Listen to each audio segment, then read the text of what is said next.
try to be chill, but you're so hot that I'm melted. I fell right through the cracks.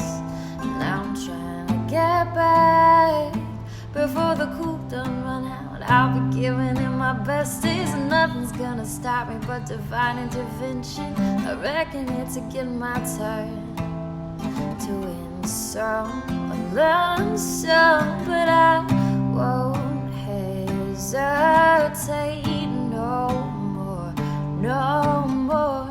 It cannot wait. I'm yours.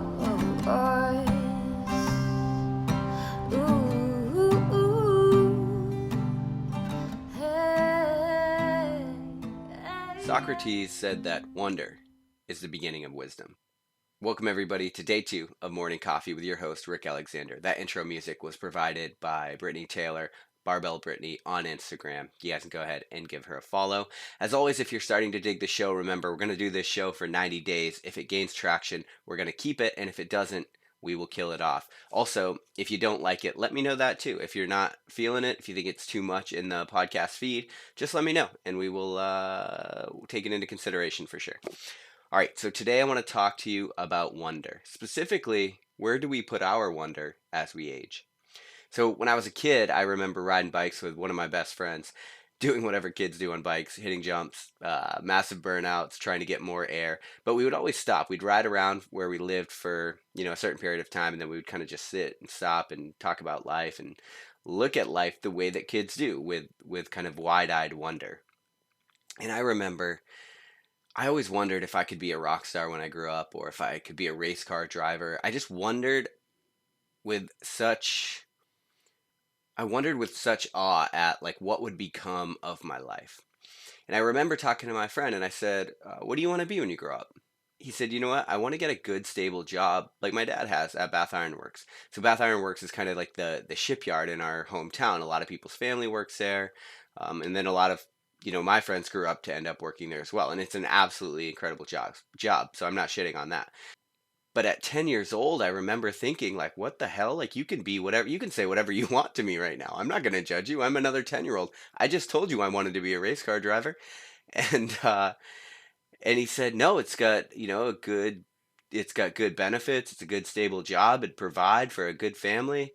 And again, I am not shitting on a good, stable job with benefits, but I just remember having this wild thought of seeing a different mindset than my own clash up against what I believed, because I had always been told that I could do whatever I wanted in my life. And I know that a lot of people are told that. And somewhere along the way, most of us stopped believing it for some reason. I was giving a talk just the other day to a whole group of 12 to 18-year-old kids, I believe was the age demographic. And I asked them who was told they could do whatever they wanted when they grew up. And every single one of them raised their hand. And then the next thing I said is, who actually believes it? And about half of the kids raised their hand. And this was interesting to me, because what I've come to find out is that whatever it is that you want to do in this life, whatever you want to do with your time here, you can do if you have the creativity enough to accomplish that thing. So you might not have the advantages that I have or the advantages that somebody else has, but if you have enough creativity, you are actually able to bend the universe to your own will. Like, that is the essence of creativity. It's to be able to look at a blank canvas and to make something great out of it. And I think whatever great is to you, whatever that thing is, whatever you want to do, it's just contingent on you figuring out a way to make it happen.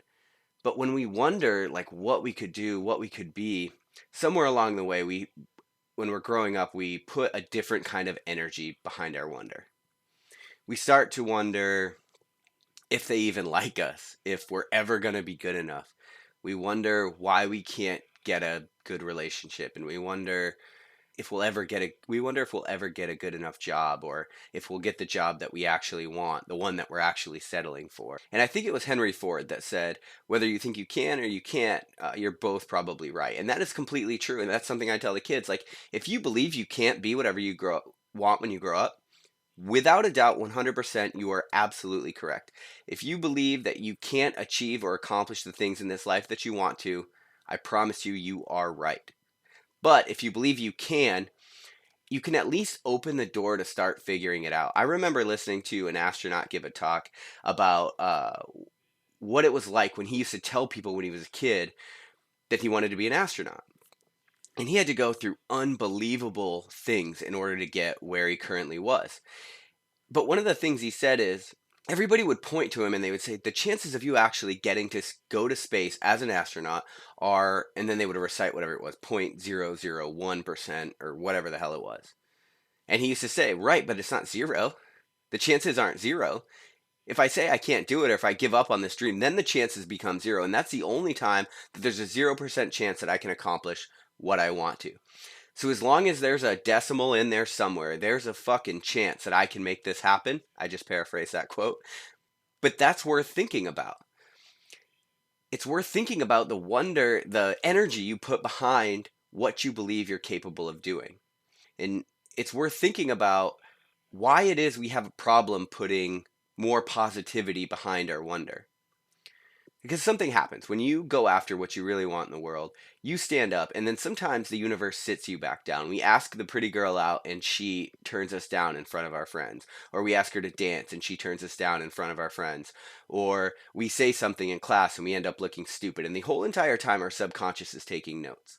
It is literally taking notes about its own survival. So it's like, okay, like avoid that. You're gonna want to avoid this. Don't say this again. Don't look stupid in front of your friends.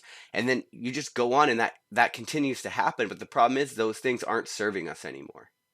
Our survival isn't contingent on us looking stupid in front of our friends. It's just leftover biological baggage. Now the flip side of that is that our best life, the best chance that we have at accomplishing what we want in this life, those things are actually contingent on us avoiding that biological baggage, on us putting positivity behind our wonder. So next time you start to wonder about why things aren't going to go right in your life, try to stop yourself, because the only way the chances are zero of you actually accomplishing what you want in this life are if you put negativity behind it, and if you don't believe that you are in fact capable of it. And that's something that's really worth thinking about, in my opinion, because I think a lot of us, there are always going to be a reason why what you want to do won't happen. And if you continue to point it out, you're only going to propagate its existence. On the flip side, if you figure out a reason why it will happen, why it will work, why you are capable of that thing, and that doesn't, necessarily mean that it's going to be easy. That just means that there's a sliver of a chance it could happen. And as long as that chance exists, I know personally I'm down to work my ass off for it. And I hope that you'll join me in that work. Anyway, that's my belief. I'll talk to you guys tomorrow on Morning Coffee.